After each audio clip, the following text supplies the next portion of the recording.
is 4 p.m. and today is, thank you. Today is November the 5th already. Well, to begin with, we need a motion to approve the board minutes of October 15th. I'll make a motion to approve the board minutes of October 15th. I'll second the motion. Thank you. All those in favor? It's unanimous. We need a motion to approve the payment of checks and claims. We have claims today. Make a motion to approve the claims. Second. Any questions regarding that? Thank you, Mr. Dillon. Okay, all those in favor?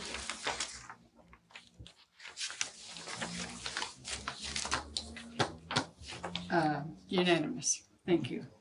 The next regular meeting will be held on Wednesday, November 19th at 4 p.m. in this room. Okay. Public comment. Do we have any public on there? No public here. Okay. Old business. Do we have any old business? Okay. New business. 6A, approve the Peru Municipal Water Utility SRF disbursement request number 8 to Wessler Engineering. Make a motion to approve attachment 6A. I'll second it. Okay, any questions, comments? And to clarify, that's water for the lead service line. Engineering. And you said it correctly.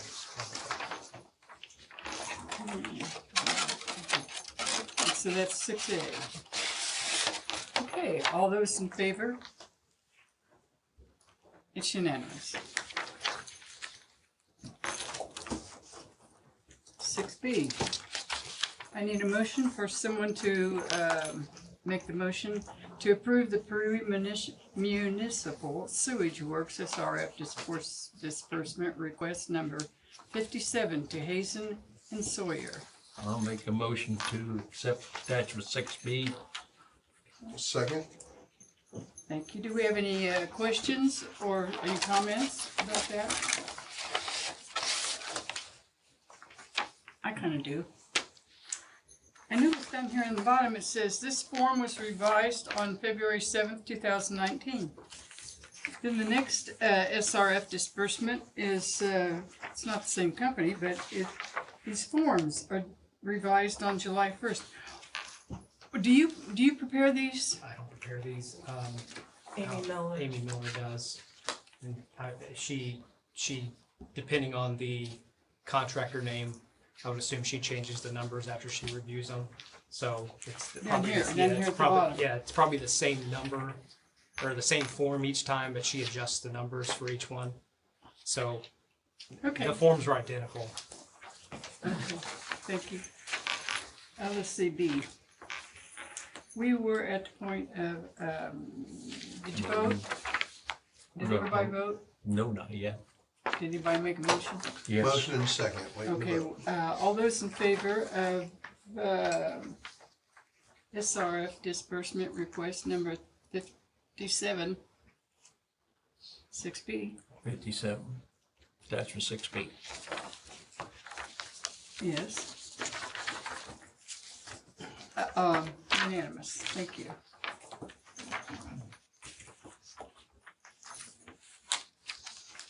Six C.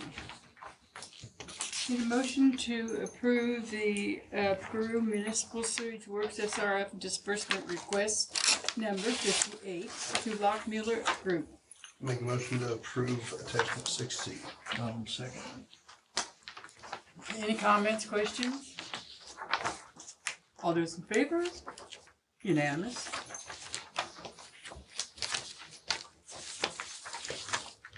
Attachment 6D. Approved sewer use ordinance update. That would be Jamin.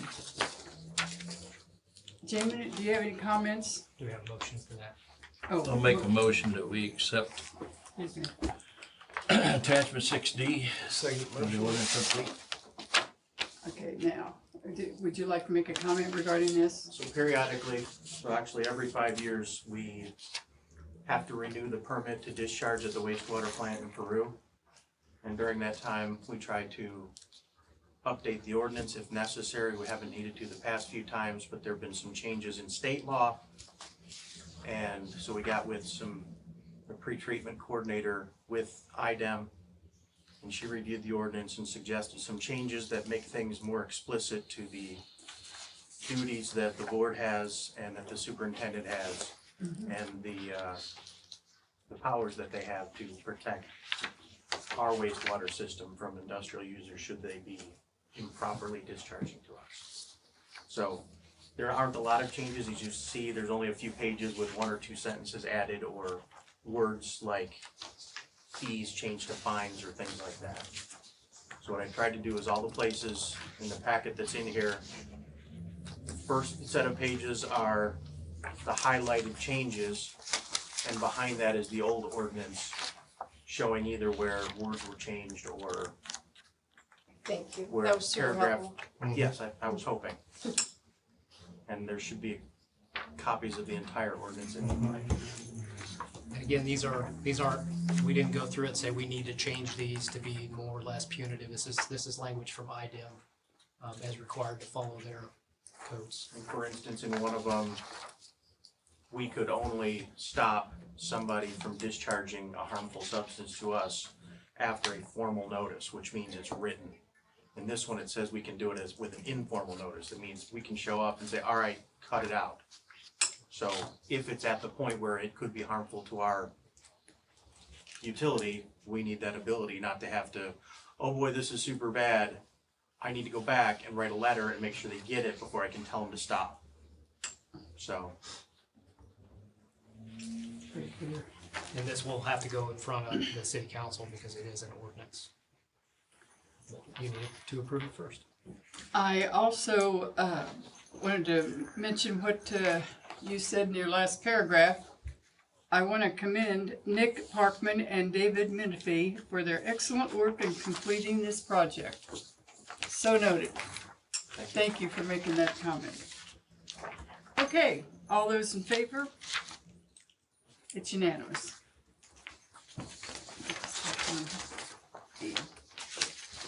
6E.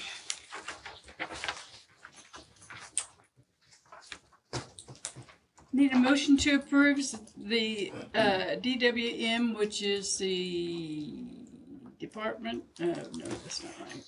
I wrote it out, but Division Water Division Management. Water. Division Water Management, truck replacement bid.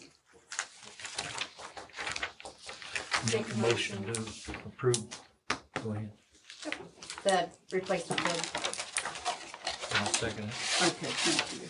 So this is the, as in your memo, this was the truck that got broadsided and is now, we finally figured out it was totaled. The reason you didn't get these prices in the board packet is because all the price changed November 1st and the board packets went out last week before November 1st. So we didn't really know what the prices were gonna be. We have to give 3 people the opportunity to bid it. These are on the lot trucks, so none that we've ordered because we really need to replace this truck that's totaled. It is not in the current budget, so you guys will be approving capital money in excess of that current budget to pay for this vehicle. However, we know what we have. The initial offer from the insurance was around $23,000. We purchased it in 2019 off the lot as a leftover for $27,000, and it's got 78,000 miles on it. So I'm not sure we can complain too much about that. What we're getting out of it, what their initial offer is. I'm not saying that's where it ends. So we'll kind of be made pretty whole for once by the insurance company. Will there be any special equipment or whatever that needs to be relocated onto the new vehicle? There's always a few things, Jamin. I don't know if you have pull the radios off.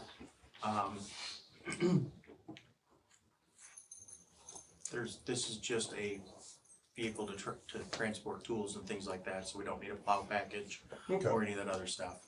Radios, stickers, Yeah, we're gonna have to buy a new strobe lights, strobe- standard fares. strobe package. So there'll be other charges. This is just for the basic vehicle. The $40,000 for a 2025 1500, it's a pretty good deal. So we would recommend Paul Richard for $40,000. Okay, We're gonna have an expense of 17,000 plus, right? After After yes, the yeah. Insurance, Yes. Pending what that comes out to, yeah. Yeah. A little bit more with the stuff that needs moved. I said plus. Yeah. okay. Anything else? Comment? You're pointing at someone, Mr. Oh, no, Clarence? I'm just. I got mine. Get down. Okay. Oh, where am I? We gotta Okay, vote. vote, thank you. All those in favor? It's unanimous.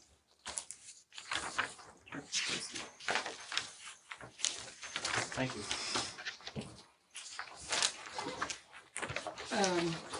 Yeah. That would be our long-term Control plan. control plan. Thank you, Mary.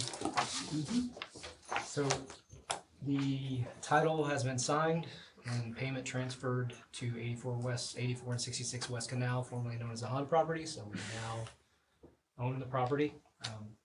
The total was $262,500 for the properties, and then an additional amount total to $265,081 with title fees and dock fees and everything else.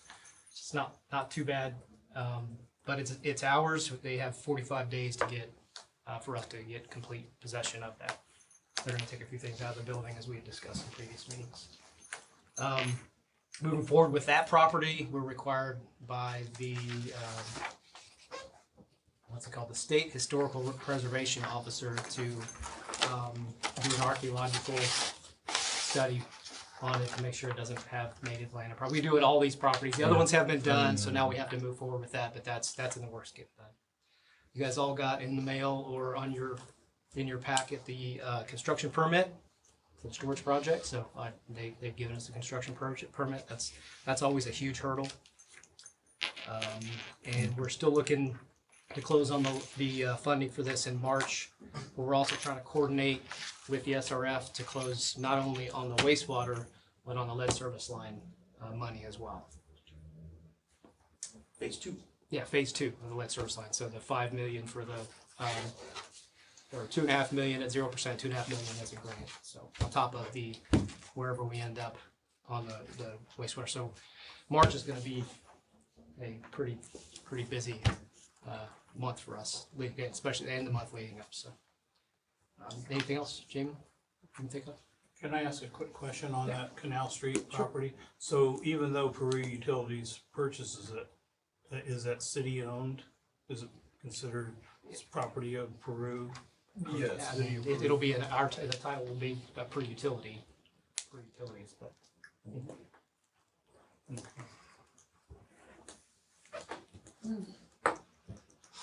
That's all I have.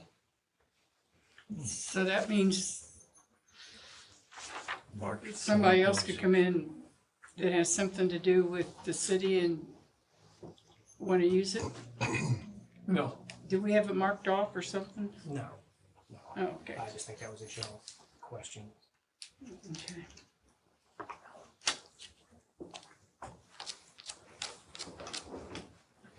Are you finished? That's all I with- have, yes ma'am. Okay, thank you. City administration update. Is the mayor, I don't believe the mayor's here. Okay. That No, means that would be Mr. Fisher. yep, Welcome, Mr. Fisher. thank you. Now I have a few things the mayor had passed on to me. 11/11, next Monday, City Hall closed due to Veterans Day, just a reminder on that.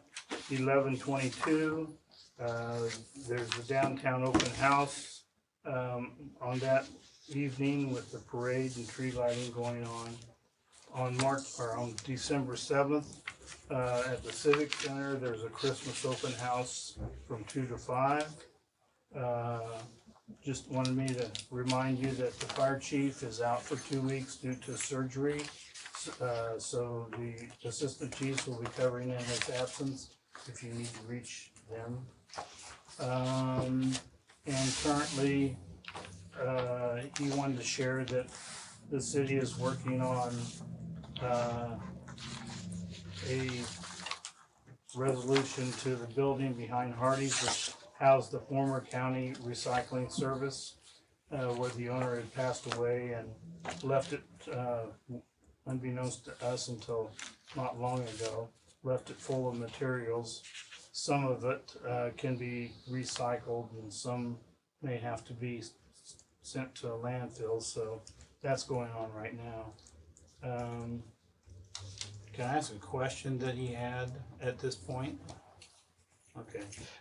It was about the lead service lines, and I kind of had the same thing because I was down there watching Wessler do their thing. And, you know, they dig the holes and fill them full of gravel after they, you know. What is the plan for when they come back to actually do the work? Because we had people call, and you know, we don't want to. We can say, "Oh, call Peru Utilities," but and I know there's something, you know, on lead service lines that we go to Peru Utilities site that we can recommend they take a look at. And they've gotten all of that as well. Yeah.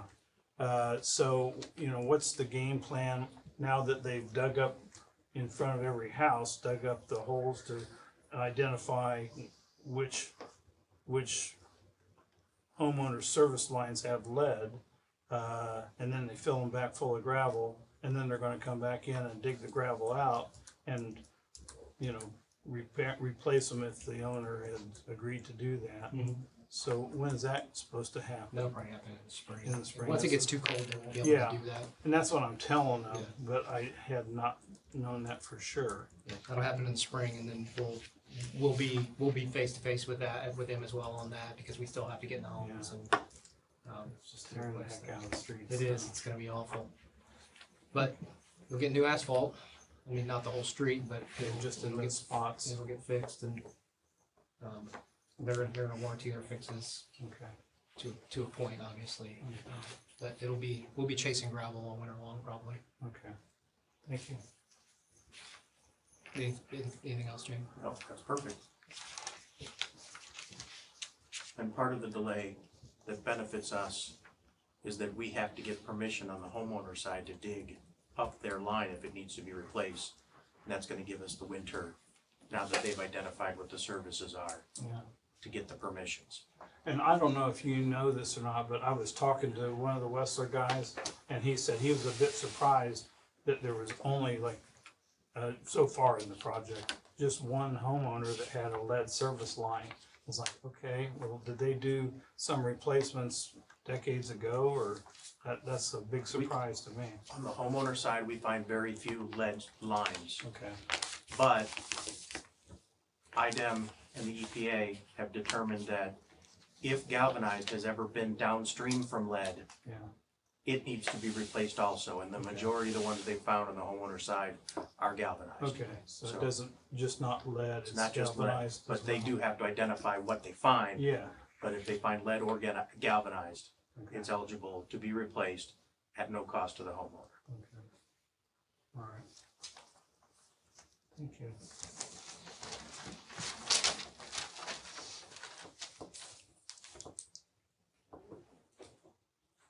Okay.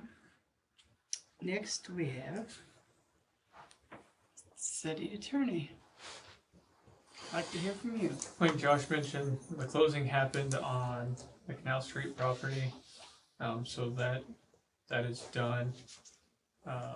They'll be able to use that, engineering will be able to start using that property at whatever here after 45 days, and that's not just, the tenant will be gone as well, so. And Michelle indicated to me that the city did receive its second disbursement of the 3M DuPont settlements, so.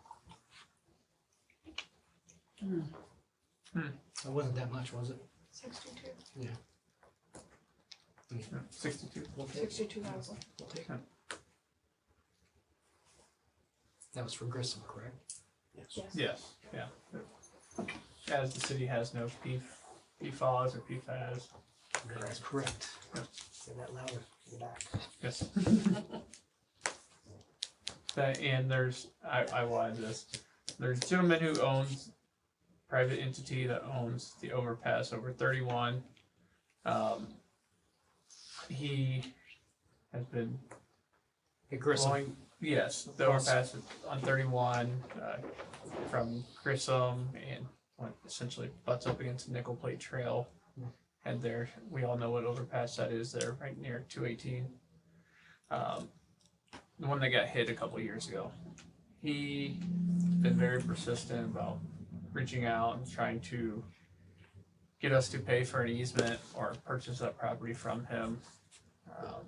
He's been a pain to deal with, actually, and just let the board know that, yeah, that guy, I don't know what he'll do or what he'll try to say, but you know, he's annoyed myself, probably Mike, and We contend that we have a prescriptive easement for that property, yes, and he contends that because the power lines go over that property that he acquired in, I don't remember when it was, but, well after we, he acquired it and our poles were already where they were. Yeah, they've been there well over 25 years, so. a visual of it.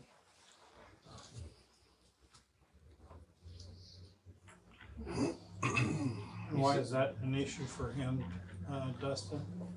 Because he seems to think that he might get permission from IDEM to put, I don't know, like a pull off or something where people could access that bridge and do, I don't know, I forget what he called them.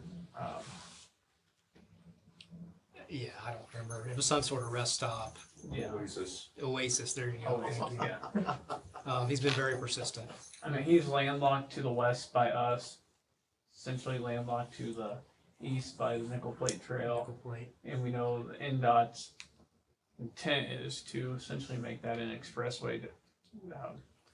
So me personally, I wouldn't be surprised if NDOT ultimately tells him, this bridge has gotta go, we'll buy it from you, but But the easement was just a ridiculous amount of money. he wanted $40,000 for an easement. Just an easement, it wasn't ownership of the property. Not that we would ever want it. Yeah, exactly. So, but we have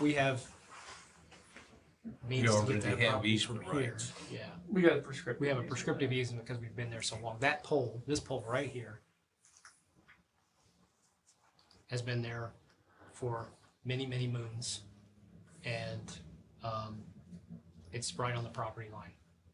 But It's those, and I guess those lines aren't really accurate because it's Yeah, less than a foot or 2 feet into his property, so it appears that it sets a little further in, but it's not representative of the actual location. but Dustin's done a really good job, if I may. He's a really good job. Hey, look, man, look, you understand where we're at. This is our position. We're not changing our position, no matter how much you say you're stealing their property. Dustin's done a great job with that. He's really been, he's really toed the line on that, so I'm grateful for him in this situation for sure. Well, thank you.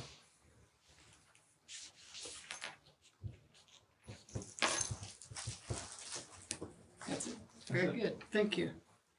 Now that would be our manager's report. Thank you. Josh. In your packet, you have financials for August and September.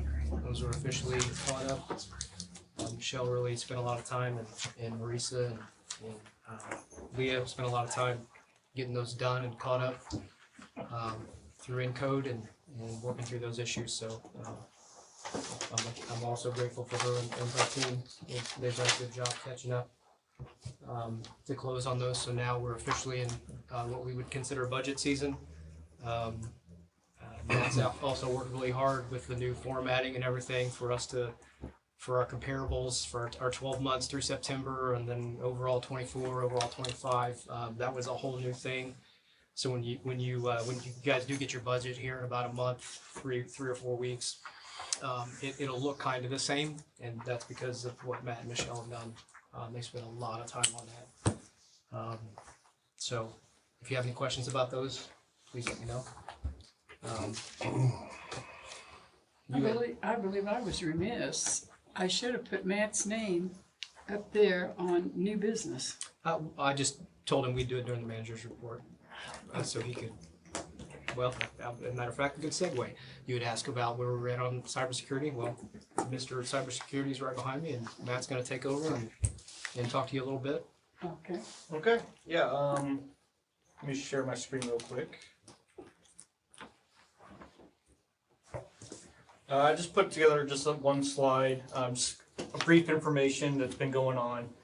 At the top left is this year's penetration test. So in the month of August, we go through a rigorous 4 tests. So they hit us 4 times randomly. They don't let me know because we want to have the worst case scenario. And they test brute force attacks, perimeter scans, anything that anyone can try to get into our network. They'll try and attack, and we passed every single one of those. On the bottom left there, that's what our network rating is right now. We are solid A's on all of our just network policies, all of our firmware, on all of our network equipment, our endpoint security. And this is all just to protect stuff like on the right-hand side. The October 5th, that week, we had over 700,000 attacks. Well, not attacks, but people trying to get into our network. And that little list right there is just a few snippets. In the red there, that just shows you, that right there just tells you people that are coming from the same building. So that's just one company or one person attacking us, trying different names. So, they're trying admin, support, auditor, training. The ones in the blue, they have what's called all part of like the same subnet. So they're part of like a company. So like a larger team. And, they're trying like the same thing, Cisco, finance, temporary. So, you got people that could be Russia, who knows, could be India, they're all over, there could be kids. But this was just this was the week of October 5th. That's just 700,000 just trying to get in. What would they do after they got in? What are they looking for? That guy. Everything. Anything in That there, guy and that anything guy. in there that's automated, that can be set, that can be changed, that can be shut Anything off. with a password, that Control. Anything at all. You see the word utilities, Accounts, you finances. think of SCADA, and you got electric Yeah. and water.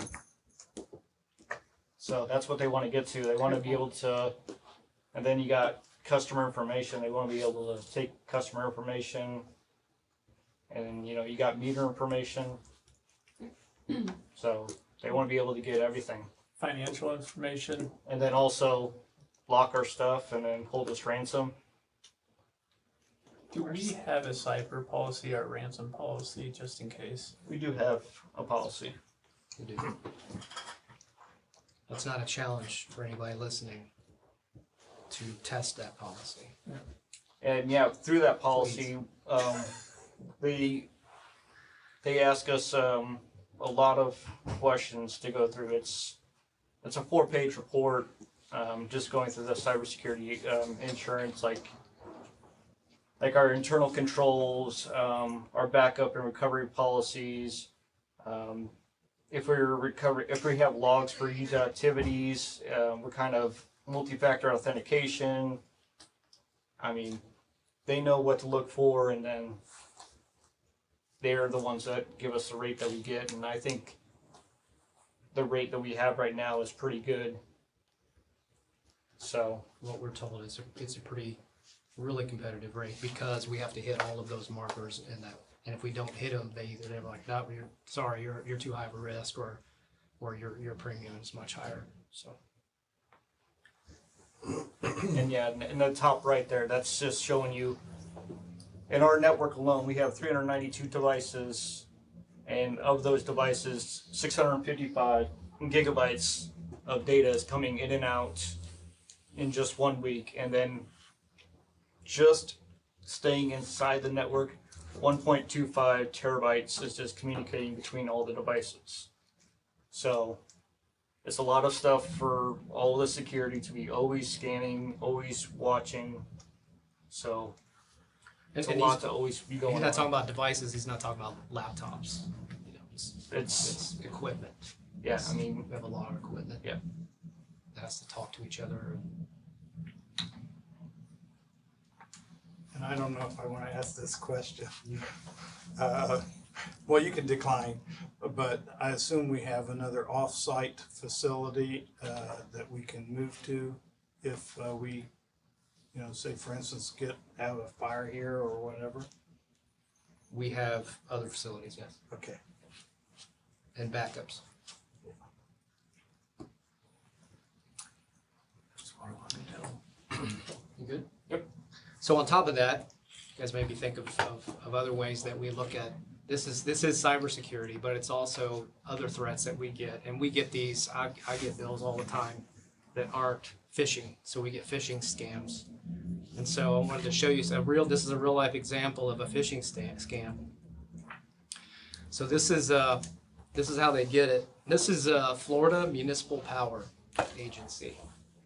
And this is the actual email. It was produced after a public records request. So someone, and they ask about, I believe, the conservation programs for Q3 fiscal year 25. So they gave them those and through the email. So it's a public records request. So they get all of these things through the email. And so they then went and said, okay, we're going to make a fake domain name, fmpa.us.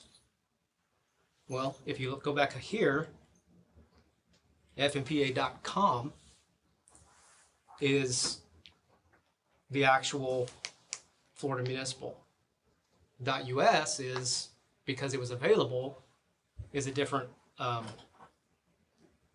address, domain.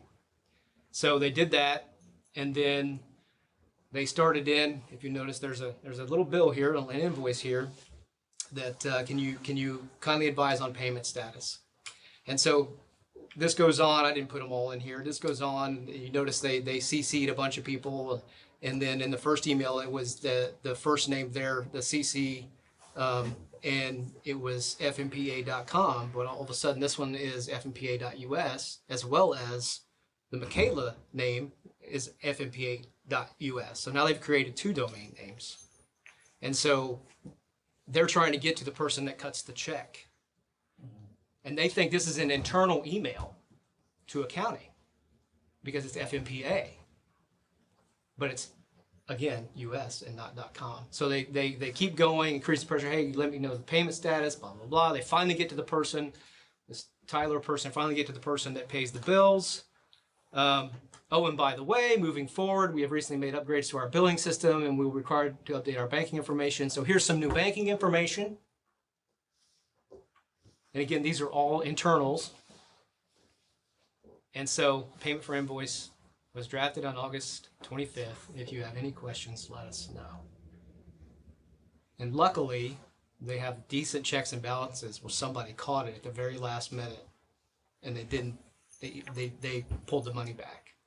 But it's so easy, just even someone mirroring an internal email address just from a FOIA request, and they kept fishing to find the right person to pay that. I've had Maurice's come in and say, hey, I just got this invoice. I don't recognize it. What is it? And I'm like, I don't recognize it either. She goes, that's what I thought. And she would go back to it. She'll rip it up. She'll throw it away. And we get them from time to time. And some of them are significant. Usually it's like legal fees. So we train on this as well. And we'll probably do for training on phishing as well. There's a program he sends out for phishing emails. And if you respond to it or click on it, I'm like, oh, you need some more training. But we do pretty good with them. So not only on the cybersecurity side as far as passwords and accounts and things like that, these are things we could $500,000, right? Here's the invoice for 50,000, or continue to invoice every month for $10,000. That's kind of low, but they get paid, and this is what these people do. So we train on these as well. These are good training aids as well. But. Josh, you mentioned the phishing emails and stuff. We got an email last week from the attorneys who are handling the 3M and DuPont, indicating that evidently there's a phishing scam going along with those payout settlements and stuff, which someone's asking for updated account numbers to send the wires to and everything. So Yeah, it's crazy. Yeah. And it's only gonna get worse with AI. You Oh, know. absolutely. In fact, the city passed an ordinance last night, right, about, you know, kind of restricting, requesting, data. Public Dumping, yeah. employee for information, commercial public use. data for commercial uses and stuff. So, any questions on the cyber stuff? Or No, that Is kind of that answered adequate? what I Okay. asked for. No, wanted to make sure. appreciate it. That's on the job. Mr. Fisher, Dave Van Balen's term expires at the end of December, so that's a city council matter. He's going to appoint you by city council. Okay.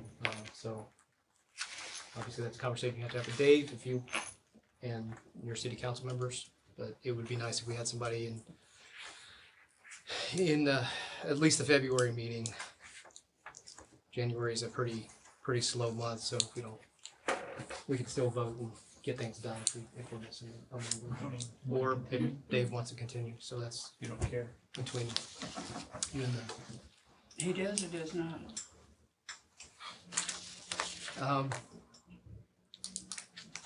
Another interesting thing that this has something to do with us, so I don't want to waste your time, but so did you hear that BlackRock is now in the process of buying out AES or IPNL?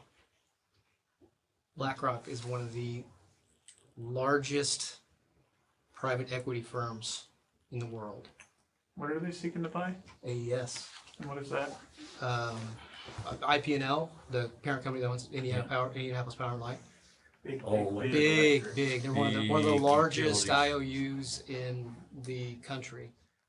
They have Ohio. They have quite a few states, and they just bought out. Who did they buy? Elite in Minnesota for $6.2 billion, and the rumored number for AES, which may or may not go through, is $38 billion with a B. Why do I even mention this? Because if private equity companies are amassing utilities, electric utilities, there's a profit in there somewhere for it. They're not just going to go buy utilities for the goodness of their investors. I think, from what I've read, they're purchasing generation assets. Really, is what they're doing, and the customers come with it for data centers, AI and data centers. Have you Is any that idea? data centers, you say? Yeah, data centers. That's the theory. Again, that hasn't gone through, but they're really, from what I understand, they're pushing hard. From what I've read, they're pushing hard to acquire. So, you know the concern is obviously all we talk about is keeping energy prices low. You know, if we've got acquisitions of large private equity firms for generation, for the sole purpose of making money, and there's barely enough generation out there right now for all the expansion on the AI side, it's kind of scary of what it's going to do long term. Demand's going to keep rising, and as demand rises, cost rises. Do you actually? Well, and they can hold the generation hostage. As I say, production's fairly I can make a fixed. lot of money here on this. I have this special deal Yeah. with this generation, and I can pull it out of the market. You can't stop me. Now, the U.S. government could try, but Do you know who this outfit is? BlackRock, they own, not know they who own it just is? about everything. Yeah. They own. They got their hands in a lot of stuff, Mhm. just about everything. Gotta Like- be like a somebody BlackRock. behind it. Military Yeah. contracts. Yeah, look up I mean, BlackRock. Look up Government Black- it's contracts, huge. global contracts, other countries, Yeah. intercontinental. So, Housing. It's bigger than KBR, and KBR was the so biggest now one we're for a long talking about time. trying to get more generation in the system, and there's plans moving forward. I think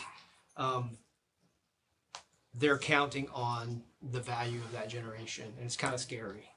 So just kind of keep an eye on the news articles and how that impacts. It's not going to be immediate, but there's got to be a long-term plan there. Now, IMPA owns its own generation. They own the solar. That's the good thing about IMPA. And I'm not waving that IMPA flag, but that's why our rates are pretty steady, and our rates have been relatively low. Is because they own their own generation. But when the market all of a sudden is short, maybe our generation makes more money on the market than it does selling it to its members. I mean, there's huge impact. So just keep an eye out on that. It'll be interesting to see. And those are IOUs. Those are not municipal utilities. There's a huge difference between the two, but those IOUs drive the cost of energy. What's your opinion, Josh, on that announcement about First American Nuclear having headquarters in Indianapolis, and they're looking for somewhere in Indiana to put facilities, nuclear facilities? Oh, I think it's awesome. I think it's awesome. I think, that's, if we talk about net zero and we go a whole down the environmental rabbit hole, and we go with all the shortages in capacity, I mean, nuclear is the way to go. You can do so much more with it. And if they make it more safe, even though it is actually safe if you look at the data, under the right leadership, it's safe. But yeah, I think that's awesome. SMRs are going to be the future. And the AIs, those they're looking at self-generation anyway, all of these huge campuses. So they can, as that AI shrinks, the size of the campuses shrink because of technology, they'll own that generation and be able to do it even cheaper. So private investment is driving that. It's not government investment. It's not the federal government saying, hey, we need to look at nuclear. It's private investment now because there's an incentive for it because of profit, like what BlackRock's doing. So yeah, that's awesome. Let's see.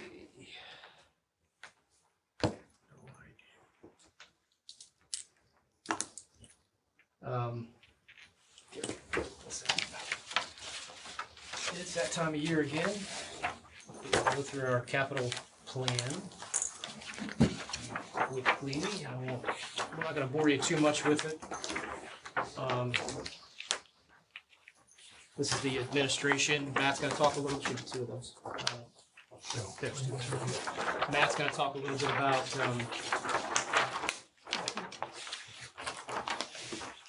some of the technology stuff. Would you like? Something special. Let's see. So if you look at what our administration and allocated capital technology capital plan is, we go back to a little how this works here. So everything on the administration and allocated funds come from every utility, because obviously the administration doesn't make money. The meters make money, the utilities make money to pay for any upgrades or improvements. So it's somewhat, there's some similarities as to the past. One of the things we want to really work on now that Mike and his group and Matt has pushed on the technology side for we call them the census meter add-ons, I believe is number 2 here. That's our meter system.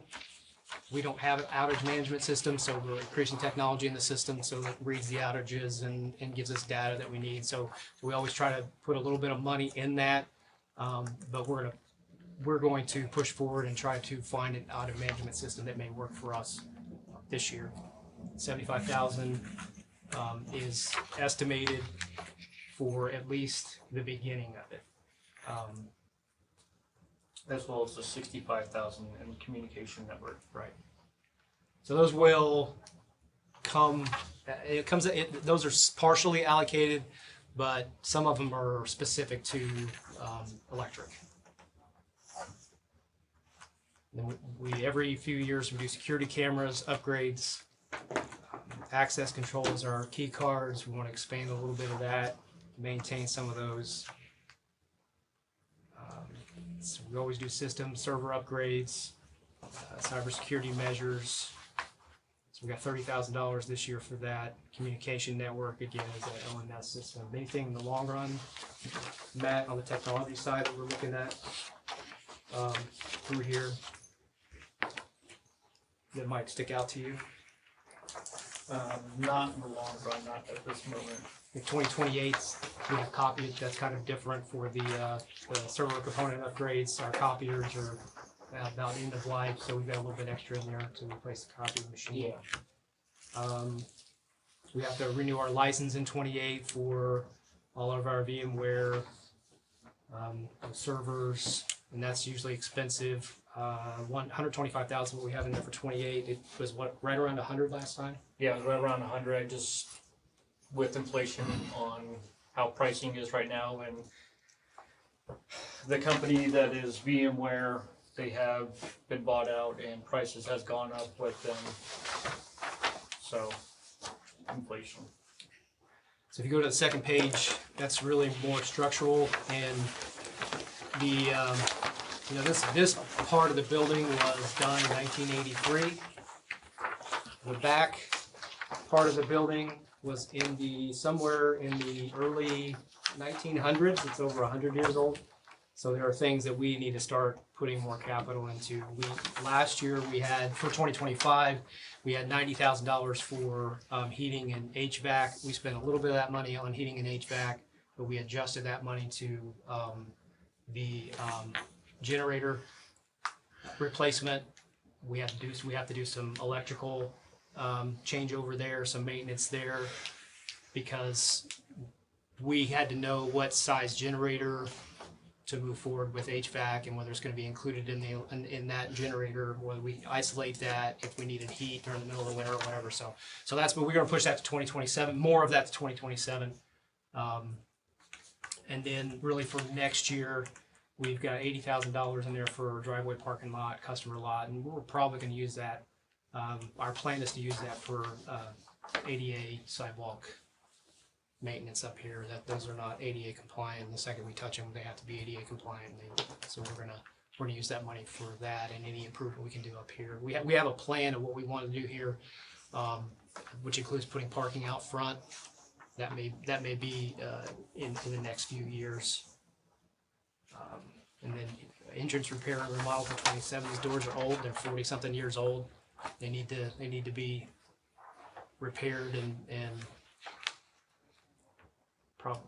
obviously replaced. So as far as vehicles go in the admin, we don't have any replacement scheduled until 2030.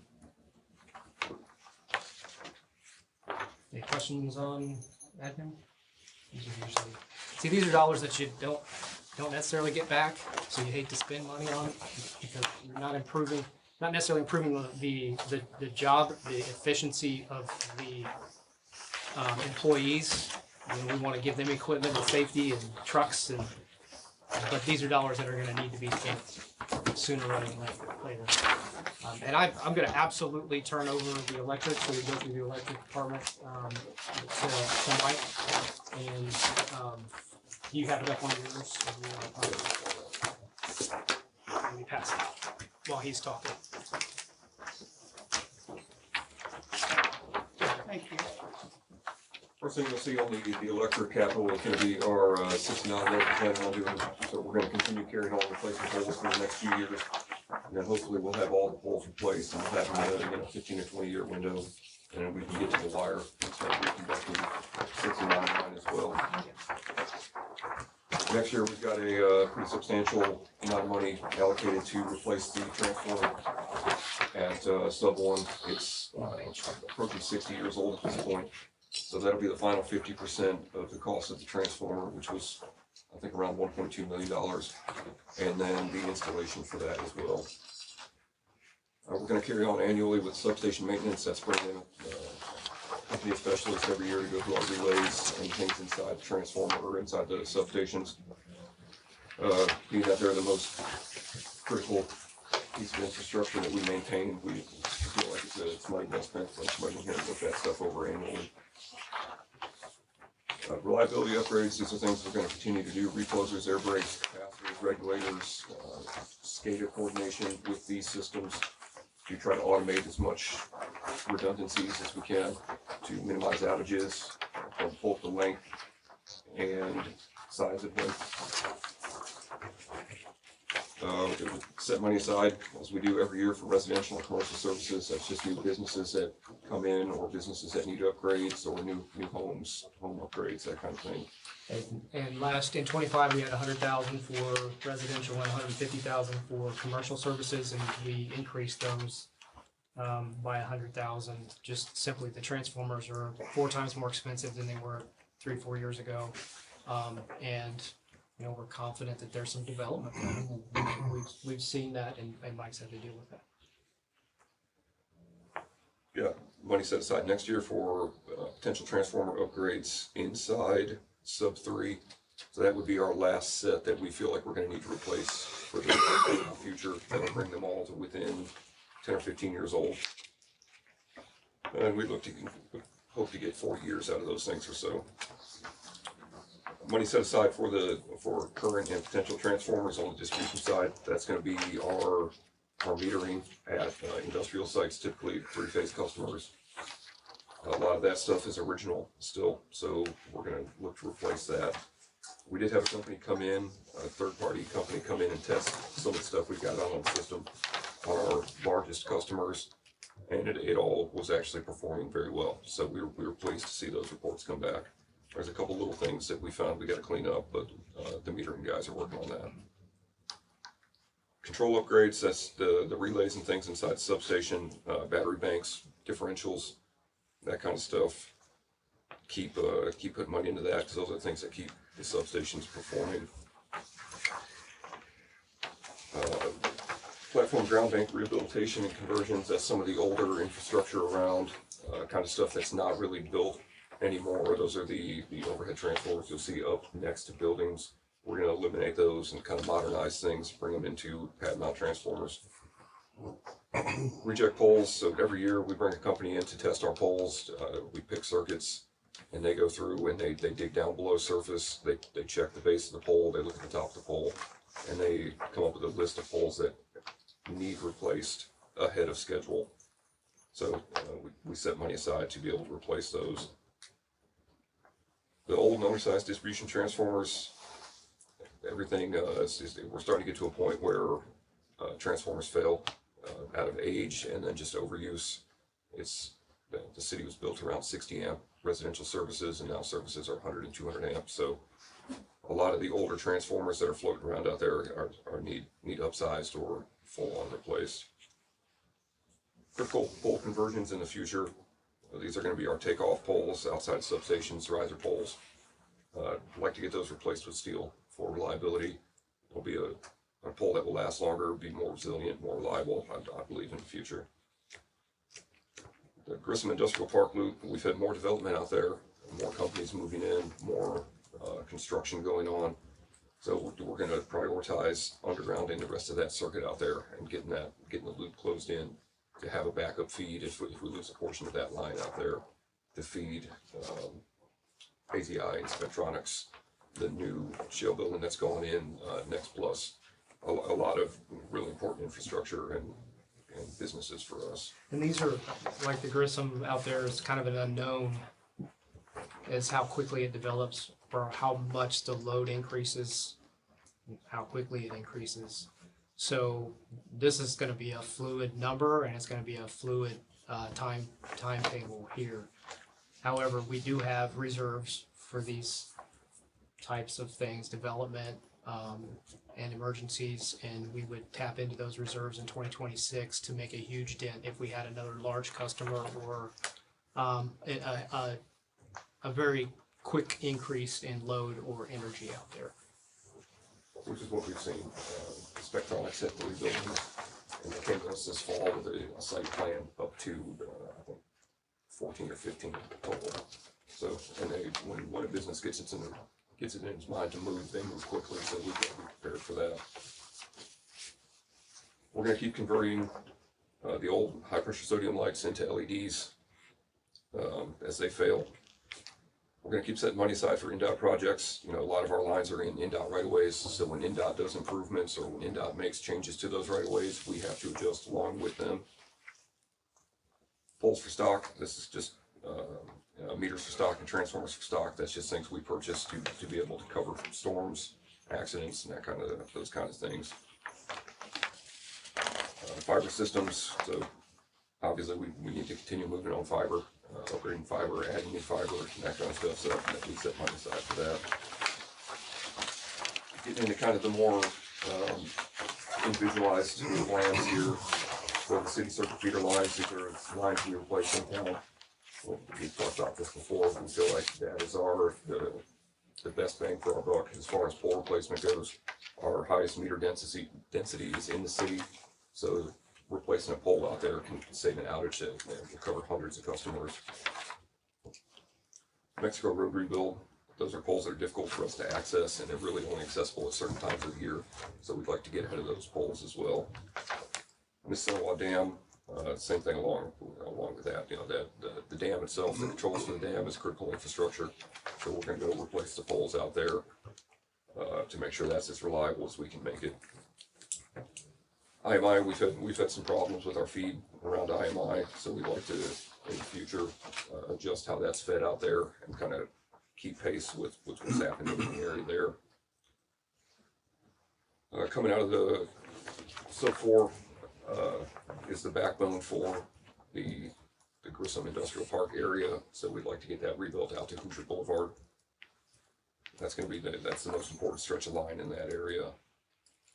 And some other stuff is just, a lot of this is spur lines and taps and feeders that the linemen during the course of their travels have come across it looking like it is in need of replacement. And a lot of this stuff too is good work for the apprentices. As the apprentices are coming up, they need single phase work. So these are poles that the apprentices can work on, and it creates a more well-rounded lineman as they progress. Millstone Apartments is an area we've had problems with our infrastructure recently. It's just aging, so we're going to try to get out there and replace the infrastructure that feeds the Millstone Apartments. And coming down into the vehicles, we try to keep the vehicles on a 10 to 12 year rotation, especially the bigger trucks, because we found that those things age. It's getting more and more expensive to keep them on the road. They've got to be dynamically tested every year. So keeping them on a good maintenance cycle and good rotation is long-term more cost-effective for us. And as soon as we get the bucket truck we've got scheduled for replacement this year, we think we'll be in a really good position on vehicles going forward. No more rush. We finally caught up. We finally, it's taken us 8 years to finally catch up. And we've got 2 years where we don't have a purchase of any vehicle in the electric department. And we haven't seen that yet. So we're going to use that money in other places, I guess. It's $500,000 over the last, every year almost, it seems. So that's good job, Mike. Thank you. And then the garage, we're currently limited by our garage back there in terms of what kind of vehicles we can fit inside it, and then just the physical storage space itself. It's kind of lead times that push back after COVID. They still have not fully recovered. We've got to keep more things in stock and things sit outside, and then if it comes up where it doesn't get used, it rots, and then you've got to, the linemen have to go back there and try to peel wire off of a reel and put it back on another reel, which is a ridiculously time-consuming job. And unsafe. Yes. But then we can't purchase four-wheel drive bucket trucks, full-size bucket trucks. And as time goes on, poles get taller, the trucks are going to have to get taller, the trucks will have to get bigger, and they need to be four-wheel drive as well to access some of the more remote areas. So it's just come to a point where we need a new garage. So the 2029 number is engineering and groundwork. Obviously, with y'all's approval on that, this will be a group effort, a group thing. This won't be us saying, "Hey, well, by the way, we're going to build this." This is we're going to do it right and as cheap as we can, but getting everything, we were gonna get a bang for our buck on this, but it's time, we gotta have a couple four-wheel drive line trucks.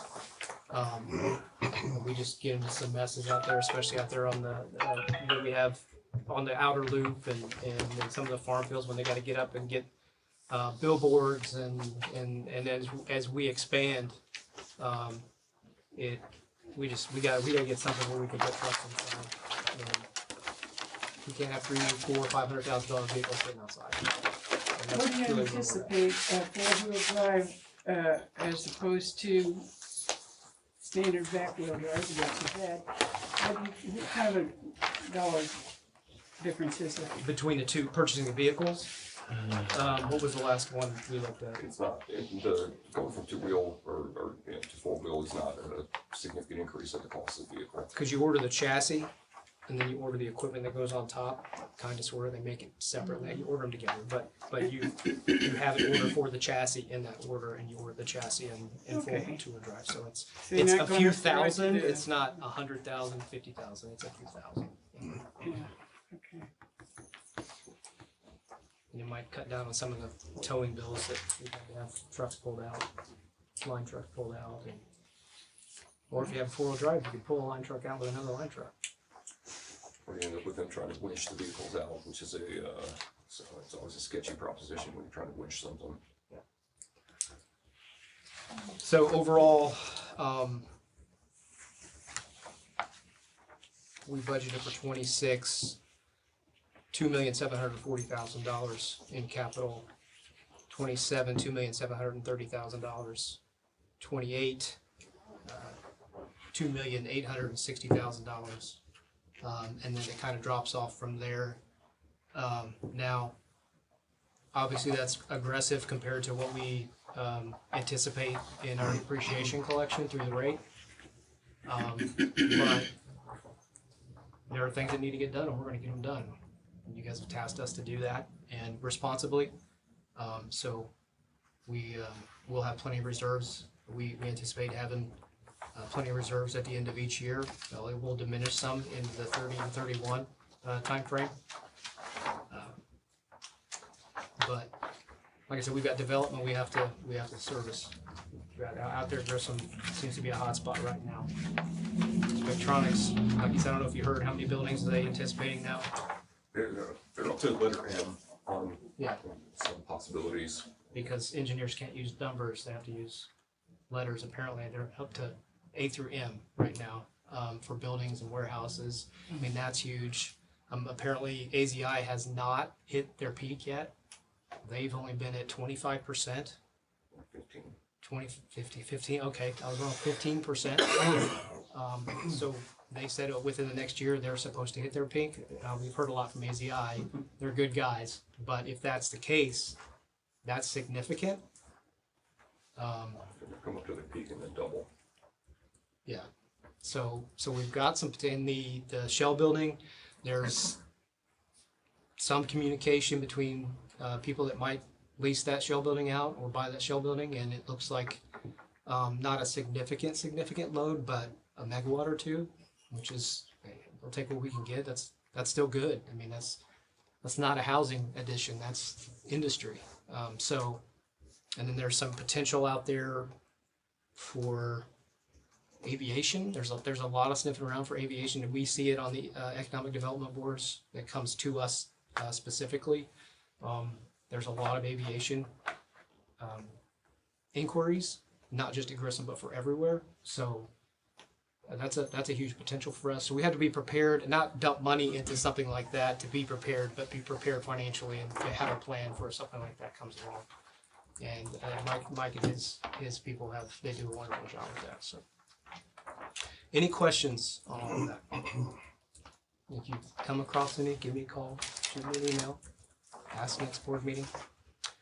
Next board meeting we'll have the Division of Water Management. And we'll go through that one, the capital plan, so it'll be about as long.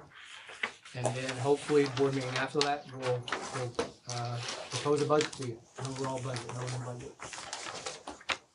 I think Michelle will have that done next week. Yeah.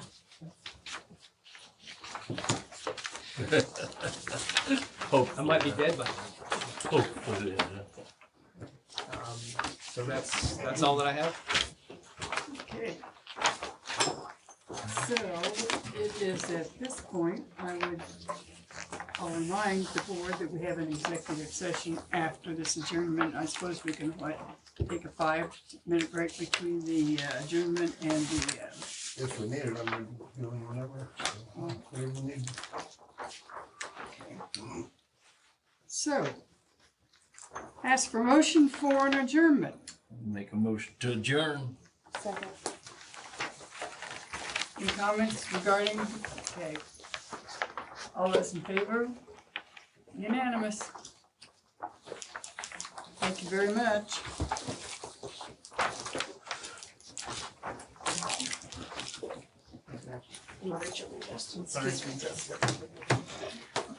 I do not intend to stay for that executive session What? unless you want me Okay, to. without legal advice. I think we